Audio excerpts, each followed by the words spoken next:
नमस्कार, कैसे हैं आप लोग? बढ़िया हैं। उम्मीद करता हूँ सकुशल होंगे। पढ़ाई पूरी तरह तन्मयता के साथ कर रहे होंगे। प्यारे बच्चों, जैसा कि हमने कहा था कि अगले वीडियो में हम कोज्जिया रूल और जिया रूल पे चर्चा करेंगे, तो आइए आज हम लोग थोड़ा सा कोज्जिया रूल के बारे में जानें। बेसिकली ये दोनों जो नियम हैं ये त्रिभुज के कोण और उसकी भुजाओं के बीच आपस में रिलेशन को स्थापित करने का नियम है। तो जानिए कोज्जिया रूल क्या है। जैसा हमने कहा कि यह नियम त्रिभुज की भुजा और उनके कोण के बीच संबंध को स्थापित करने का नियम है। तो ये मान लो एक त्रिभुज है ABC। आप ध्यान रखिएगा कि अगर शीर्ष A के सामने की भुजा को हम उसी के स्मॉल लेटर द्वारा लिख सकते हैं। ध्यान रखिएगा, उसी के सामने की भुजा को हम किसी को भी कुछ लिखें ऐसा नहीं है। B के सामने की भुजा को हम बोलो क्या लिखेंगे? B लिखेंगे। और C के सामने की भुजा को C लिख सकते हैं, इसके अलावा कुछ नहीं। यहाँ से हम एक परपेंडिकुलर लाइन ड्रॉ कर देते हैं और ये 90 डिग्री, चलो मान लेते हैं कि ये h है, हाइट है। चलिए अब ज़रा ये देखिए कि अगर मैं यहाँ से यहाँ तक की लंबाई को x मान लूँ तो ये लंबाई हो जाएगी a माइनस x। आपको याद होगा कि शुरुआत में जब मैंने पाइथागोरस का प्रमेय पढ़ाया था तो वहाँ बताया था कि अगर हमें किसी लंबाई को नोन करना है तो हम उस दो त्रिभुजों के बीच एक ऐसी भुजा का चुनाव करते हैं जो दोनों में कॉमन हो और उन्हीं को कंपेयर करके हम निकाल लेते हैं। यहाँ से हमें दिखाना है कि अगर x की वैल्यू को हम ABC के पदों में निकालना चाहें तो यहाँ h हमें कॉमन दिख रहा है, तो हम इधर से h और इधर से h निकाल कर उन्हें कंपेयर करें तो हमें रिजल्ट को मिलेगा। जैसे मैं यहाँ से लिखूँ तो बताओ h का स्क्वायर बराबर हो जाएगा b का स्क्वायर माइनस x का स्क्वायर पाइथागोरस के प्रमेय से। और अगर मैं यहाँ से h का मान निकालूँ तो देखिए हमें क्या मिल जाएगा? c का square minus a minus x का स्क्वायर। ये रहा हमारा दूसरा इक्वेशन। आप देख रहे हो कि ये दोनों का एक पक्ष बराबर है तो इन्हें हम आपस में कंपेयर भी कर सकते हैं। तो चलिए अगर मैं यहाँ से लिखूँ समीकरण 1 from equation first and second, क्या लिख सकते हैं कि b का स्क्वायर माइनस x का स्क्वायर बराबर हो जाएगा c का स्क्वायर माइनस a का स्क्वायर माइनस x का स्क्वायर प्लस 2ax। देखिए यहाँ से ये और ये कैंसिल हो गया, ठीक है। अब हम इसको इधर की तरफ लाते हैं तो देखो मैं इसको लिख सकता हूँ, इधर आकर के ये प्लस हो जाएगा, b स्क्वायर प्लस है और c आएगा तो माइनस हो जाएगा और यहाँ मिलेगा 2ax। इस x को हटाना ज़रूरी है ABC के पदों में। तो देखो अगर मैं यहाँ से इस कोण की बात करूँ, अगर मैं इसका कॉस वैल्यू निकाल लूँ, कॉस इसलिए निकाल रहे हैं क्योंकि कोण के सामने लंब होता है, बेस पर यक्स है। तो अगर मैं लिखूँ कि कॉस C बराबर, तो आपको पता है कि आधार बटे कर्ण यानी x अपान b। देखिए यहाँ से हमें x की वैल्यू बहुत आराम से मिल गया b कॉस C, और इस x की वैल्यू को हम ला करके यहाँ पुट करते हैं। क्या मिला हमें? a square plus b square minus c square बराबर 2a into b cos c। और हमने कहा नहीं कि कोण को निकालने के लिए भुजा का प्रयोग हम करें। तो अगर मैं यहाँ से लिखूँ कि कॉस c बराबर क्या होगा तो ये आकर इधर डिवाइड करेगा तो ये हो जाएगा a square plus b square minus c square upon 2ab। अब देखो इस नियम को अब ज़रा सा ध्यान से समझिएगा हम क्या कहना चाह रहे हैं।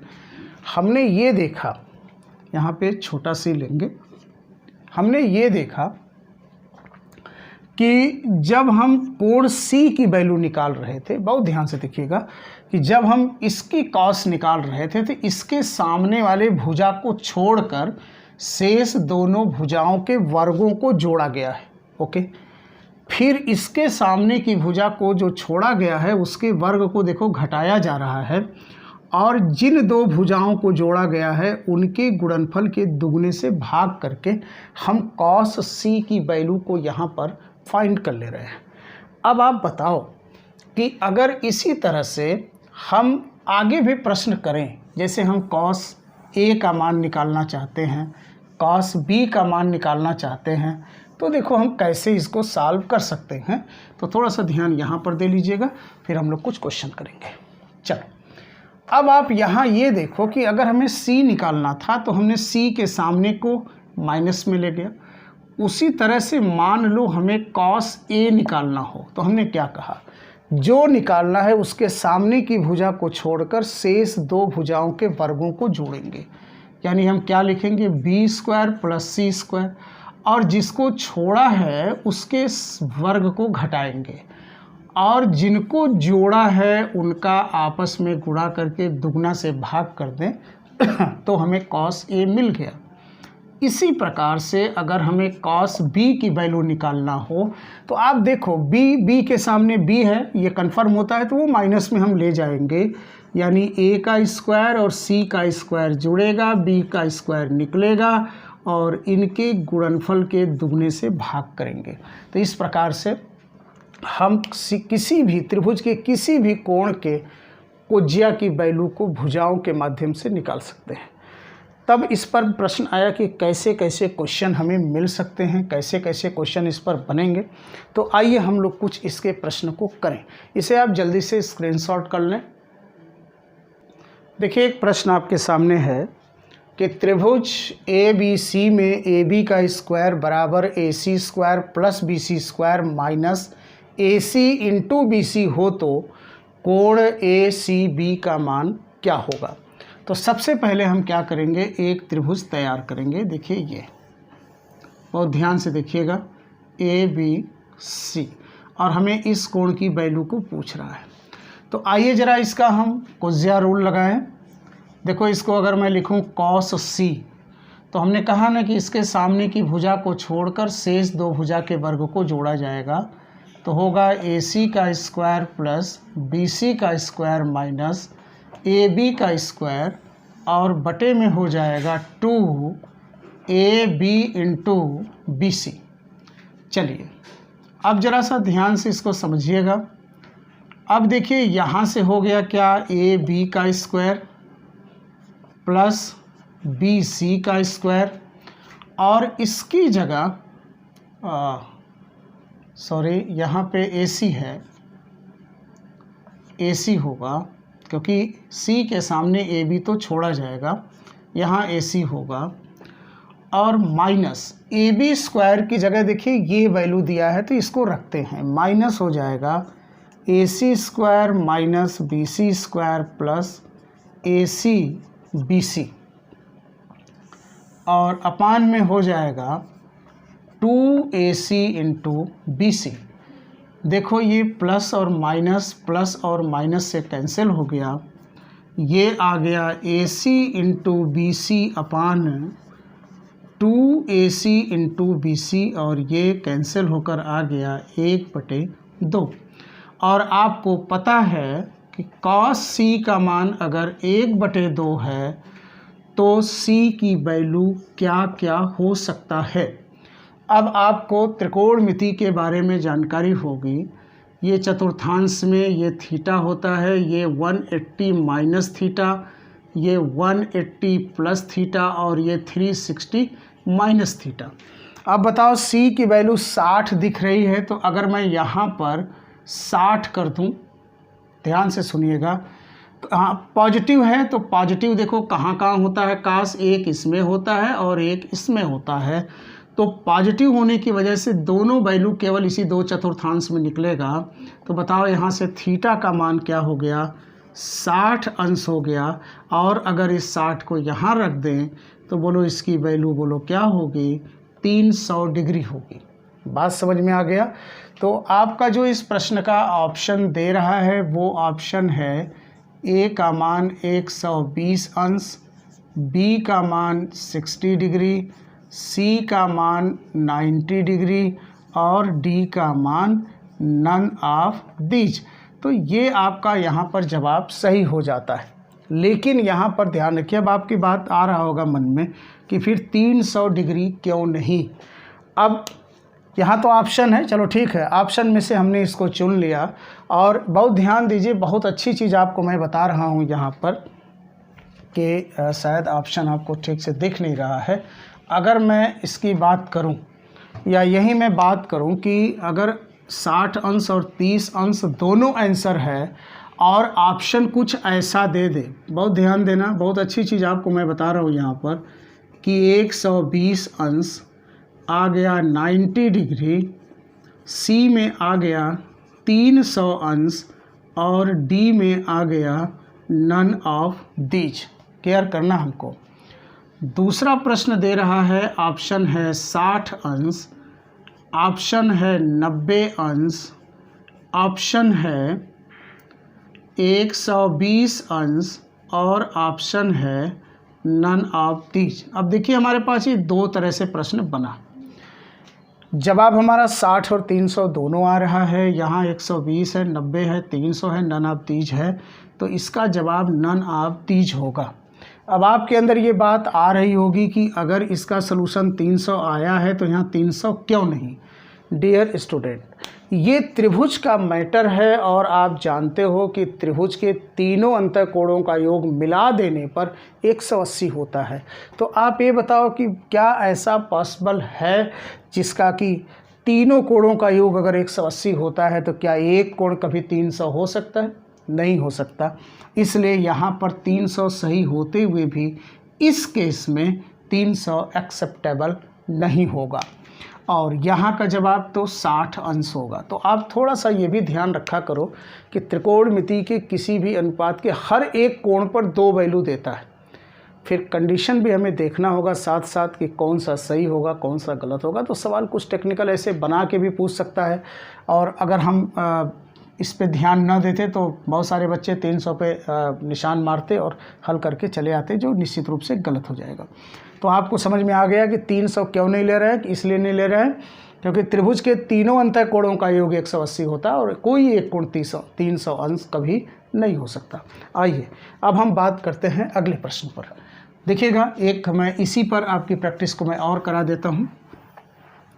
देखिए, अब अगर ये प्रश्न ऐसा होता कि यहाँ पर माइनस की जगह प्लस दिया होता, तब देखिएगा आप क्या हल कर रहे होते इसको, और ध्यान दे लीजिएगा। जैसे ये ए बी सी, चलो अब बताइए अगर मैं यहाँ से लिखूँ कि कॉस सी बराबर, तो क्या लिखेंगे, ए सी का स्क्वायर प्लस बी सी का स्क्वायर माइनस ए बी का स्क्वायर अपान, यहाँ से हो जाएगा 2AC इंटू बी सी। अब इसकी वैल्यू ये दिया गया है जिसे मैं यहाँ रखने जा रहा हूँ। तब देखो cos C बराबर क्या हुआ, AC का स्क्वायर प्लस BC का square minus AC square minus BC square, और यहाँ देखो आ गया माइनस AC BC, और ये है बटे में 2AC इंटू BC। डियर देखना, ये कैंसिल और ये हल होके आ गया -1/2। फिर मैं वही बात करूं त्रिकोणमिति का, तो देखो इसमें तो ऑल पॉजिटिव होते हैं और ये निगेटिव है, तो कॉस निगेटिव कहाँ कहाँ होगा, या तो इसमें होगा या तो इसमें होगा। अगर इसमें होगा तो ये मैटर 180 माइनस थीटा का है और ये मैटर 180 प्लस थीटा का है। और थीटा का मान, अब देखो ये माइनस चिन्ह केवल चतुर्थांश बता के अपना काम ख़त्म किया। तो बताओ सी का मान 60 होगा, 1/2 पर 60 यहाँ रखोगे तो सी का मान 120 अंश भी होगा, और यहाँ रखोगे तो सी का मान 240 अंश भी होगा। अब बताइए इसमें 240 एक्सेप्टेबल होगा? नहीं होगा। क्यों नहीं होगा? क्योंकि अगर त्रिभुज के तीनों अंतःकोणों का योग 180 है तो 240 तो हो ही नहीं सकता। अतः निश्चित रूप से इसका जवाब बोलो क्या होगा, 120 अंश होगा। तो आप ये ध्यान रखिए कि आपके द्वारा हल किया गया आंसर ही ऑप्शन होगा, ये ज़रूरी नहीं है। तो आप थोड़ी सी अतिरिक्त जानकारी भी साथ में लेकर चलते रहेंगे। आइए हम अगले प्रश्न की ओर बढ़ते हैं। आइए अगले प्रश्न की ओर बढ़े और अगला प्रश्न देखिएगा। सवाल ये कहता है कि त्रिभुज पी क्यू आर में पी क्यू बराबर 10 सेमी, पी आर का मान 12 सेमी हो और कोण QPR का मान 60 डिग्री हो तो QR की लंबाई लगभग है 7.5 सेमी, 6.5 सेमी, 5.5 सेमी, 4.5 सेमी। देखिए सवाल में क्या कह रहा है, सवाल ये कह रहा है कुछ कि एक त्रिभुज है PQR, ध्यान दीजिएगा, PQR जिसमें कोण P का मान दिया गया कितना 60 अंश और PQ 10 सेमी और PR 12 सेमी। तो हमें ये वैल्यू को फाइंड करना है। देखिए यहाँ पर भी हम कोज्या रूल देख रहे हैं क्योंकि तीनों भुजा और कोण के बीच का रिलेशन निकल सकता है। तो आइए ज़रा देखते हैं, अगर हम cos 60 लगा दें तो कोण के सामने की भुजा को छोड़कर शेष दो भुजा के वर्ग को जोड़ा जाएगा, यानी 12 का वर्ग 10 का वर्ग, और उसके सामने वाली भुजा के वर्ग को घटाया जाएगा। बहुत ध्यान से देखिएगा इसको, और जिनको जोड़े हैं उसका दुगना आपस में गुणा कर दिया जाए तो हमें यहाँ से रिजल्ट प्राप्त हो जाएगा। तो चलिए थोड़ा सा इसे मैं छोटा बना देता हूँ क्योंकि जगह बन जाए, थोड़ा छोटा बोर्ड है तो दिक्कत है। देखिए ये हमने ले लिया यहाँ पर R और ये वैल्यू कितनी है 12। चलो अब जरा देखो, cos 60 की वैल्यू हम यहाँ रख देते हैं 1/2 बराबर, देखो 144 और 100 हो गया 244 माइनस x का स्क्वायर अपान 2 इंटू 120। ठीक है, 2 से ये हमने कट कर दिया, 4 से इसे ज़रा देखते हैं, 4 तिहाई 12 30, 4 छक 24 1।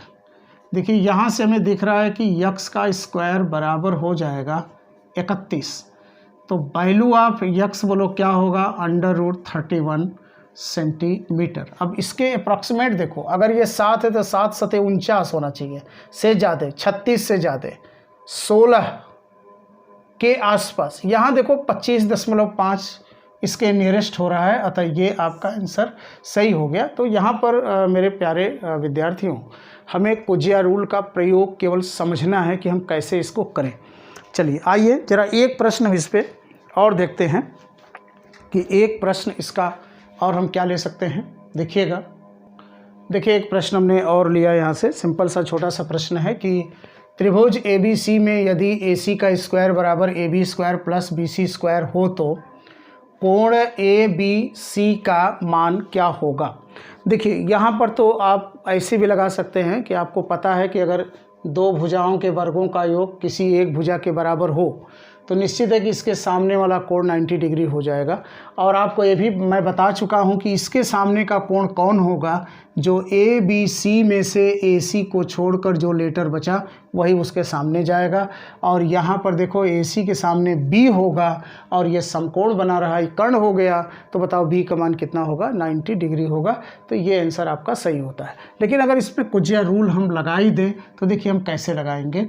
अब आप एक नॉर्मल सा त्रिभुज खींच लो, आप नॉर्मल सा, ताकि आपको आइडिया लगता रहे कि आपको सूत्र क्या बनाना है, और cos B की वैल्यू निकालें। तो हमने कहा ना कि इसके सामने की भुजा को छोड़कर शेष दो भुजा के वर्ग को जोड़ दो, तो देखो हो जाएगा AB का स्क्वायर प्लस BC का स्क्वायर। अब माइनस जो छोड़े हो उसके वर्ग को घटा दो, तो AC का स्क्वायर बटे में जिनको जोड़े हो उनके दुगना का आपस में गुणा कर दो। अब चलो बाबू देखना यहाँ ध्यान से कि ये हो गया AB का स्क्वायर प्लस हो गया BC का स्क्वायर माइनस AC की जगह ये वैल्यू रख दो, तो देखो ये हो गया AB का स्क्वायर माइनस BC का स्क्वायर और बटे में हो गया 2AB इंटू BC। यहाँ देखो ये पूरा का पूरा फुर्सत किया कट करके, ऊपर 0 आ गया, नीचे कुछ भी हो इसका रिजल्ट बोलो क्या आएगा, 0 आएगा। और cos के कितने अंश का मान 0 होता है, 90 डिग्री का मान 0 होता है। अतः यहाँ से भी आप इस तरह के सवाल को सॉल्व करके बड़े आराम से कोज्या का नियम लगा करके निकाल सकते हैं। तो ऐसे सवालों को, कोज्या के रूल को पकड़ने का पूरा प्रयास करिए। और ये ध्यान रखो कि अगर आपको दो भुजा और कोण दिखाई दे तो कोज्या रूल से अच्छा तरीका कुछ और नहीं हो सकता। आइए अगले प्रश्न की ओर बढ़ते हैं। देखिए एक बहुत अच्छा प्रश्न आपके सामने है कि त्रिभुज ABC में AB बराबर AC बराबर 17 सेंटीमीटर, BC पर एक बिंदु D इस प्रकार है कि AD बराबर 15 सेमी, CD बराबर 4 सेमी हो तो BD की लंबाई क्या होगी। तो आइए पहले हम त्रिभुज को तैयार करते हैं और देखते हैं कि इसमें क्या कह रहा है। ध्यान से सुनिएगा। ये रहा ABC, दे रहा है कि AB बराबर AC, यानी ये समद्विबाहु त्रिभुज है और आपको ये पता है कि बराबर भुजाओं के सामने का कोण बराबर होगा। तो यहाँ हम कोण B और कोण C को बराबर कह सकते हैं कि कोण B बराबर कोण C के। और क्या कहता है, BC पर एक बिंदु D कहीं पर भी है, इस प्रकार है कि AD की लंबाई 15 सेंटीमीटर है और यहाँ दे रहा है इस प्रकार है कि AD बराबर 15, CD का मान 4 सेंटीमीटर। अब देखो ये है 4 सेंटीमीटर, ठीक है। तो हमें BD की लंबाई को फाइंड करना है, इसको हमें निकालना है। अब ज़रा देखो, अच्छा ये 17 है और ये भी क्या है, 17 है, ठीक। देखो अगर यहाँ पर हमें ये लंब अगर कह दिया होता तब तो हम बड़े आराम से निकाल लेते, क्योंकि आधार बटे कर्ण, चूँकि दोनों की वैल्यू बराबर हो रही है। अगर पहले इसको लंब लेकर के ही मैं आपको समझा देता हूँ। इस प्रकार है कि AD 15 है और मान लो अगर यहाँ पर ये कह दे कि AD लंब है किस पर, BC पर, तो थोड़ा सा पहले इसको देख लीजिए आप लोग, फिर मैं इस सवाल पे आता हूँ। अगर ये लंब होता तो ये 90 और ये 90 होता। अब बताओ अगर मैं इधर से निकाल रहा होता कि cos C, और cos C का मान देखो क्या होता, तो आधार बटे कर्ण यानी 4/17 होता, और इधर से निकाल रहा होता cos B, तो सूत्र क्या होता, चलो इसको मान लेते हैं x है, तो ये सूत्र होता x/17। और आपको पता है कि जब B और C बराबर है तो ये रिजल्ट बराबर होता, अर्थात x की वैल्यू यहाँ से क्या निकल के आ जाता, 4। लेकिन प्रश्न में लंब नहीं है तो हम इसके प्रयोग इसका हम नहीं करेंगे। अब आइए ज़रा सा देखा जाए कोज्या रूल से हम कहाँ तक पहुँच रहे हैं इसमें। चलो अब ज़रा ये देखो कि अगर मैं यहाँ से निकालूं कि cos C का मान क्या होगा, तो cos C बराबर क्या होगा, देखिए C के सामने को छोड़कर शेष दोनों भुजाओं के वर्गों को जोड़ा जाए तो 17 का वर्ग, पहले आप इसका पूरा देखिए, और प्लस में हो गया 4 का वर्ग, माइनस हो गया 15 का वर्ग, और बटे में हो गया 2 × 17 × 4, ठीक है। चलिए ये हमारा हो गया पहला केस। और इसी तरह से अगर हम cos B निकाल लें तो cos B देखो क्या होगा, B के सामने को छोड़कर शेष के वर्ग को जोड़ा जाए तो क्या हो जाएगा, 17 का वर्ग प्लस x का वर्ग माइनस 15 का वर्ग बटे 2 × 17 × x। ये हमारा हो गया दूसरा केस, थोड़ा सा केयर करिएगा। अब ज़रा ये बताओ, जब ये दोनों बराबर हैं तो ये दोनों बराबर होंगे। अब दोनों को मैं थोड़ा सा हल करते हुए चल रहा हूँ। देखो ये 17 32 और 2 घटा 2 64, तो ये हो गया 64 + 16 बटे में ये हो गया 2 × 17 × 4। अभी ऐसे ही चलने दो। यहाँ पर भी देखो ये हो गया 64 और प्लस x का स्क्वायर बटे में 2 × 17 × x। अब ज़रा ये देखो, ये और ये तो कैंसिल हो गया, ठीक है ना, ठीक। देखो यहाँ द्विघात समीकरण बन रहा है, चलो इसको काट दो तो ये 16 बार में कटेगा, ये 4 बार में कटेगा 20। तो देखो ये हो गया 20x बराबर 64 + x का स्क्वायर। एक द्विघात समीकरण यहाँ से बनता हुआ दिख रहा है, x² - 20x + 64 बराबर 0। देखिए ये हो गया x का square minus 16x minus 4x plus 64 बराबर 0। यहाँ से कॉमन क्या हो जाएगा, तो देखिए यहाँ से कॉमन हो जाएगा, मैं थोड़ा सा ऊपर की तरफ में जगह बना लूँ, मैं एक बार वीडियो देख लूँ कि आपको दिख रहा है कि नहीं। चलो अभी दिख रहा है, एक लाइन और हो सकता है।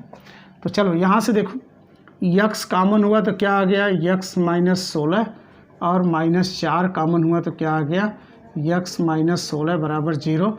यानी x का मान देखो 4 सेमी आ गया और x का मान कितना आ गया 16 सेमी। जब भी कभी दो आंसर आए तो हमें ये देखना होगा कि क्या किसी को हमें अवॉइड करना होगा। तो अगर हम यहाँ पर 4 ले लें तो देखो ये त्रिभुज संभव है कि नहीं है, तो है। 15 4 19, देखो इससे ज़्यादा है, इसका मतलब 4 भी सही हो सकता है। तो यहाँ पे और 16 में भी देखो, यहाँ पर हम 16 भी सही कर सकते हैं, लेकिन हमें अगर ऑप्शन में 4 दिया हुआ है तो हम इसके आंसर को 4 सेलेक्ट कर लेंगे। चलिए, एक तरीका तो ये हो गया। और आइए ज़रा देखा जाए कि अगर इसको हम द्विघात न बनाएं तो और इसमें क्या हो सकता है। तो चलिए ज़रा सा रेडी होइए, इसको आप लोग जल्दी से स्क्रीनशॉट करिए। तो सेकंड वाले रूल पे आते हैं। इस प्रश्न का जरा सा एक सॉल्व और देखा जाए कि क्या हो सकता है। चलिए, इधर से हम ले लेते हैं पहले cos b को। तो देखो cos b बराबर हो जाएगा, वही होगा कि 17 का स्क्वायर प्लस x का स्क्वायर माइनस 15 का स्क्वायर बटे 2 इंटू 17 इंटू एक्स। ये हमारा पहला केस। हम चाहते हैं कि x को हम मैक्सिमम कैंसिल करें, तो हम इधर c के लिए इतना न लेकर के पूरा ले लेते हैं। तो देखो यहाँ से अगर हम निकालें कि cos c बराबर, तो cos c बराबर देखो क्या हो जाएगा 17 का स्क्वायर अब प्लस ये वाली पूरी भुजा लें तो हो जाएगा 4 प्लस x का स्क्वायर माइनस 17 का स्क्वायर। हाँ, कुछ आसान देखो यहाँ से हो रहा है। और बटे में हो गया 2 इंटू 17 और इंटू 4 प्लस एक्स का 4 प्लस एक्स। देखो ये भुजा और ये भुजा गुणा करके दुगना कर दिया। देखो यहाँ से ये तो कैंसिल हो गया। अब चलो ज़रा इनको आपस में कंपेयर करें तो ये देखो कितना हो जाएगा 64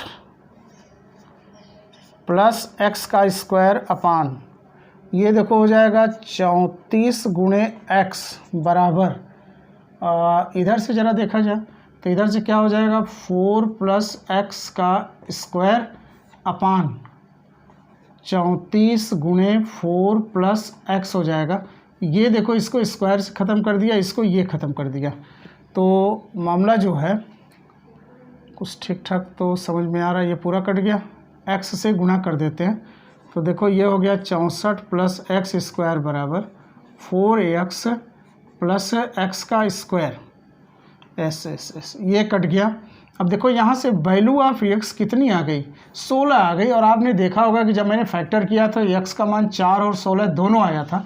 लेकिन अगर आप इस सवाल को ऐसे लगाते हैं और ऑप्शन ये है तो यहाँ पर तो आप नन ऑफ दिस पे आंसर मार देंगे, जबकि यहाँ पे 4 सही हो रहा है। तो इसीलिए आप हमेशा ध्यान रखा करो कि जब प्रश्न फैक्टर के केस में हो तो कोशिश किया करो कि फैक्टर को मैक्सिमम सॉल्व करके तब उसके हम प्रश्न को ले आए, क्योंकि जितने घात होंगे चर पे उसकी वैल्यू उतने ही आ सकता है। तो देखो यहाँ से 16 आंसर आया और ये 16 इस ऑप्शन में नहीं है तो यहाँ गलत हो सकता था। तो हम अलर्ट रहें ऐसे प्रश्न को सॉल्व करने के लिए। लेकिन अगर 16 होता तो इसका आंसर वो सही हो जाता। और ये सॉल्व करने का एक अच्छा तरीका यहाँ से दिखा। हमेशा ध्यान रखा करो कि जो इसमें चर है उसे ख़त्म करने का प्रयास हो, और ये ख़त्म तभी होगा जब हम दूसरे पक्ष में भी चर का वही फ्रेम लेकर आगे बढ़ेंगे तब। चलिए आइए आगे बढ़ते हैं। चलिए वीडियो थोड़ा सा लंबा हो रहा है तो आज इसको हम यहीं पर ब्रेक करते हैं। आपको 3-4 सवाल जो पॉसिबल हुआ मैंने कराया कोजिया रूल पर। कोजिया रूल का प्रयोग बहुत ज़बरदस्त होता है। सवालों में आप अगर तलाश करके कर पाए, कुछ नहीं तलाशना है, बस 2 भुजा और 1 कोण, तीसरे का मान निकालना है। आप डिजाइन करिए, आप बड़े आराम से आंसर निकालेंगे। और फिर अगले वीडियो में मिलते हैं ज़िया रूल पर, यानी साइन का नियम, और वो भी बहुत अच्छा होगा, बहुत इम्पोर्टेंट होगा। तो आप स्वस्थ बने रहिए, मस्त बने रहिए, पढ़ाई पर पूरा फोकस करिए। सब्सक्राइब भी चैनल को करिए, लाइक भी करिए और कमेंट भी हमको अपना दीजिए। देखिए अभी बहुत सारे बच्चों का कमेंट आया कि सर मेंसुरेशन शुरू करिए। तो थोड़ा सा मेंसुरेशन को अगर हम ज्योमेट्री को बेस बना करके पढ़ेंगे ना तो मेंसुरेशन बहुत ईजी हो जाता है। तो मैं ज्योमेट्री में जो मेन चीज़ है वो मैं आपको दे पा रहा हूँ, तो वो मैं आपको पहले पूरा पढ़ा लूँ, फिर मेंसुरेशन की शुरुआत करेंगे। तो आप बिल्कुल धैर्य रखिए, ठीक है। ओके, मिलते हैं अगले वीडियो में। नमस्कार।